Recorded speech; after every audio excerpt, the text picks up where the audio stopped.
Hello and welcome to the channel. This is the second episode of Talkin Tolkien, where we are actually discussing the first two episodes of The Lord of the Rings of Power that has released on Amazon Prime, and then, they'll do like a weekly cadence release after that, but they dropped the first two episodes. This is one of my most anticipated shows of the past couple of years, and very, very excited about this. Make sure you guys, like, comment, subscribe if you feel so inclined to. I want to grow a community here full of people who love to talk about the nerdy things that you will see on this channel. And the way this is going to work is I'm going to talk about what I like, what I didn't like so much, and things I hope to see in the future. And then moving on from there, later in the week, I'm going to do a separate spoiler video where I talk more about like the actual events of it leading up to like where we are left off in the show and the mysteries that are there, and like Easter eggs, theories that I have, things like that. So sit back, relax, and let's dive into it. Let's start with the first thing that I really liked about the series so far, the elephant in the room, the visuals. They're obviously stunning.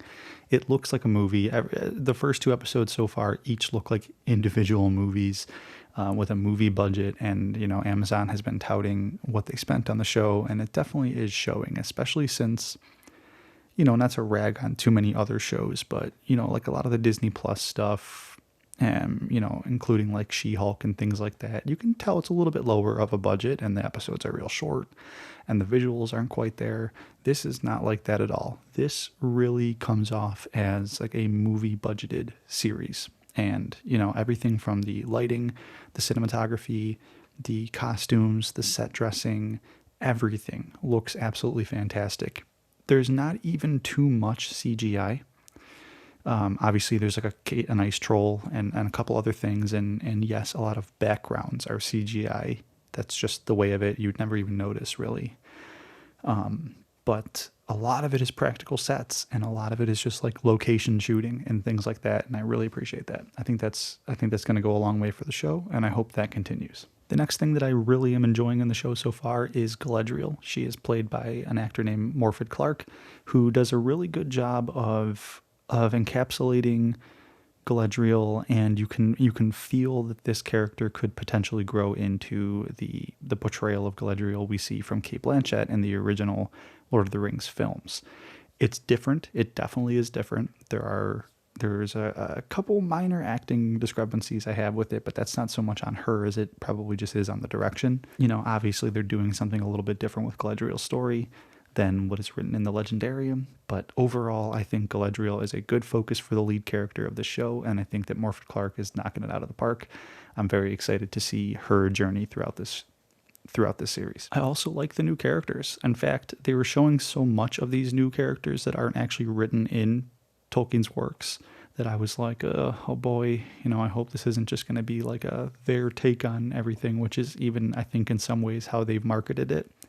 But I have to say that there isn't a new character in this show that stands out as like ham-fisted or just in there to like kind of push some agenda or anything like that. I think a lot of it is characters that, one, and without spoiling anything, I think a couple of these unnamed characters or these new characters for the show are actually going to like become characters in Tolkien's lore that we've like maybe seen in the Lord of the Rings trilogies, that their pasts even in Tolkien's works are kind of like muddied, don't really have names for them, don't really know where they came from, so maybe some of those characters will even turn into that. But for the most part, Arondir, I think he's great. A little stoic, a little like kind of like wooden performance, but that's kind of his character.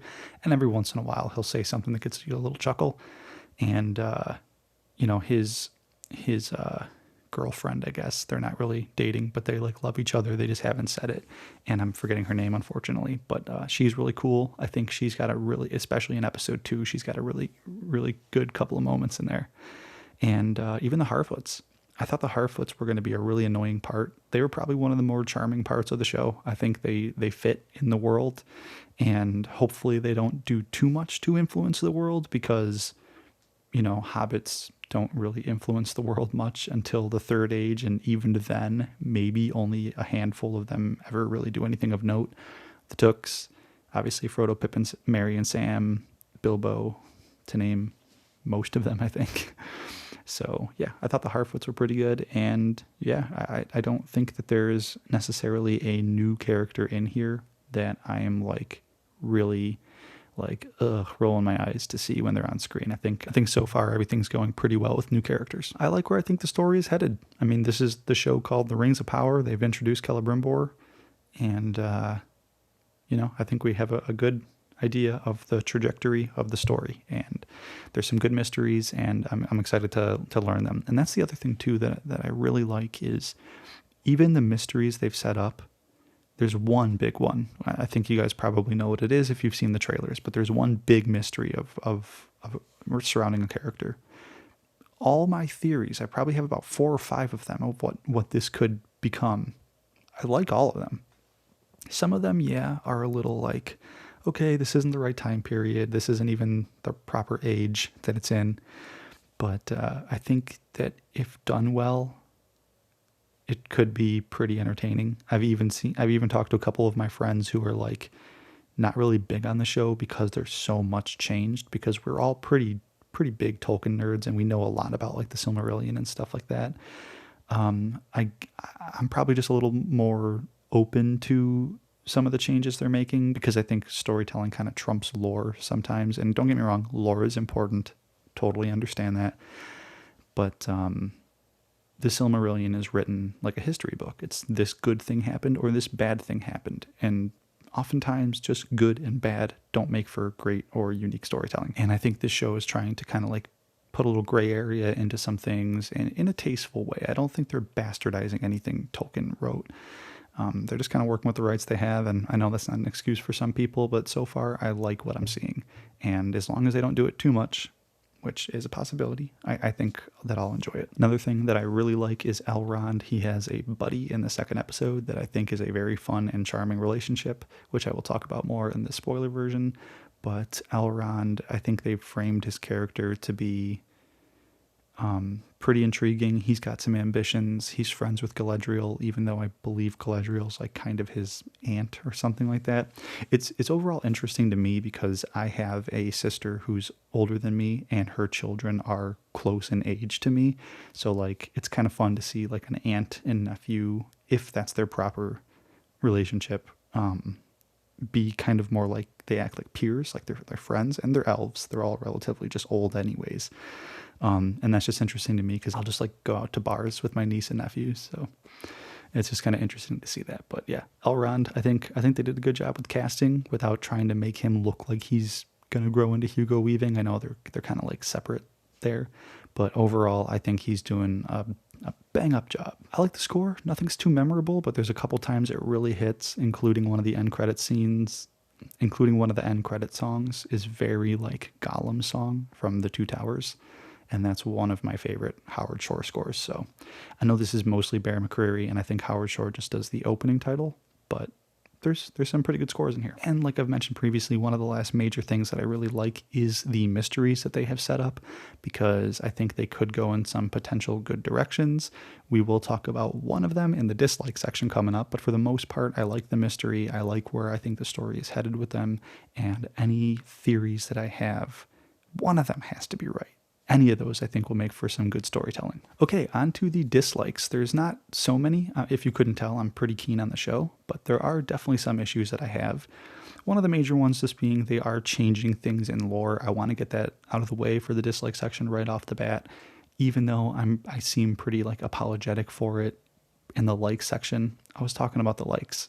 There are some things that I dislike. There are some characters who they're playing off are like related, even though they're not, and they're living at the same time, which they shouldn't be.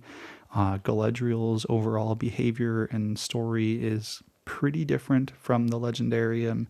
And again, I think they're doing a decent job of it. So it's like, okay, as long as they don't do it too much, and I'm excited to see Galadriel's arc throughout the story.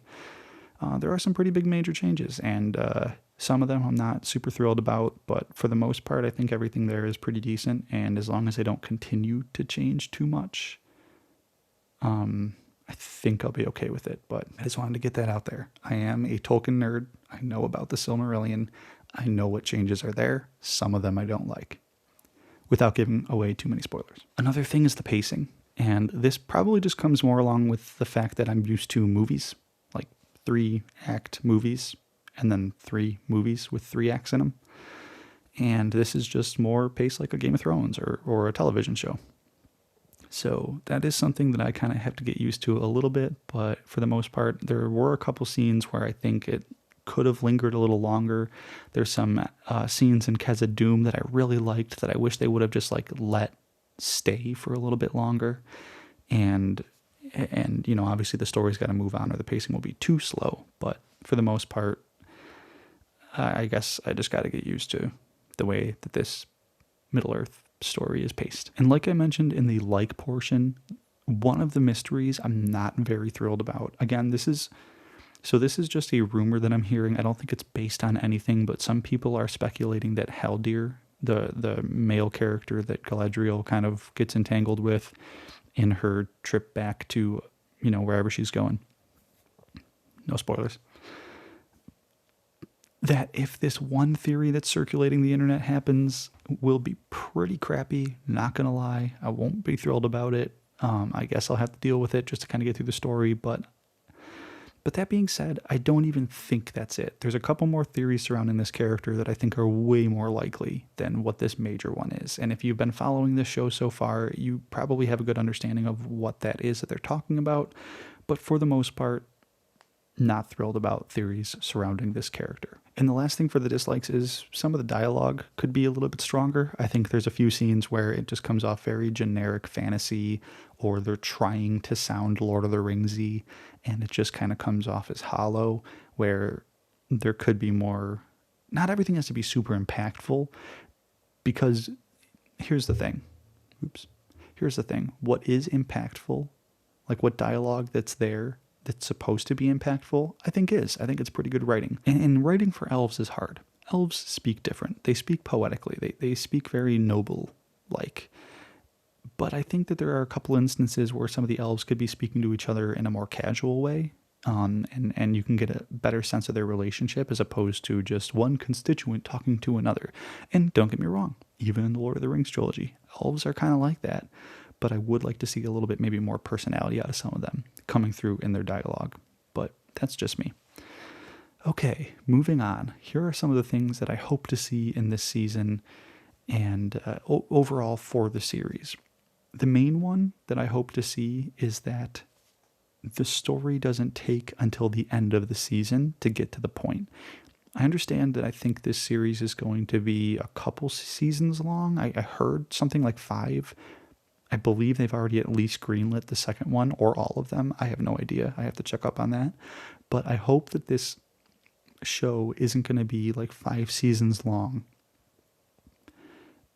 in the sense of they're just stretching things out for no reason.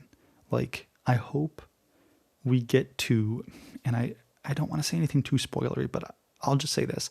I hope we get to the point in the middle of this season, because there's shows like the Halo show where they take the entire, by the way, I despise the Halo show. I can't remember if I posted a video on that or not. Did not like it, but they take the entire season to not even get to the point. And I hope this isn't like that. I hope by the middle of the season, we have a good understanding of what the villain is, where it's going, where each kind of faction in the story is going. And I hope it's just not like episode 8 is when everything comes together. Now we understand, because I have a feeling it could potentially do that if they want to stretch this story that they're telling over 5 seasons, which, you know, don't get me wrong. I think that, like, making setup and payoff worth it and making character arcs earned is important, and I hope that happens. But I do hope we get to some pretty big and exciting stuff that I think is coming in this season, and that's not just like the season 5 stuff, if that makes any sense. If you know the lore, you probably know what I'm talking about. But yeah, I hope it just doesn't take forever to get to the point. Another hope, dragons. I want to see Glaurung. If I'm not mistaken, Glaurung isn't in this age, or if he is, it's pretty briefly. I think he's more first age stuff. I'll have to brush up on some of the lore. There's a lot of it. But Glaurung is a dragon that kind of like levels up throughout the ages. not like first, second, third age, but throughout his years. He's this dragon that like grows bigger, then he learns to breathe fire, and they could really utilize him in one of these battles that I'm hoping to see in this season, if we see it in this season. But I think it'd be cool to throw him in there. I don't think it'd be too lore breaking to put him in some of the battles I hope to see. Who knows? I like dragons. Smaug. He's not going to be in this, I don't think. Another thing I'm really hopeful for is that the Balrog is a bigger part of the season than just a quick trailer shot. Because there are a few things, and this is a good thing, by the way. A lot of the stuff we've seen in the trailers like happens in the first 2 episodes. So there should be a lot of big surprises, which is good. But I will also say some of those shots we see in the trailer are simply just like one-offs without giving away too much. I hope the Balrog isn't like that. I hope the Balrog actually plays a pretty decent part in this season. And one of my theories surrounding one of the major characters, which I will talk about in the spoiler video, could tie into that pretty well. I'll just say that. I hope the storytelling and the emotional stakes continue to just get better and better. I think we've been seeing a lot of that. The one thing I was worried about is I was like, I hope the show doesn't just like open up with a bang and then episode 2 is like, okay, I guess this is how the show's going to be.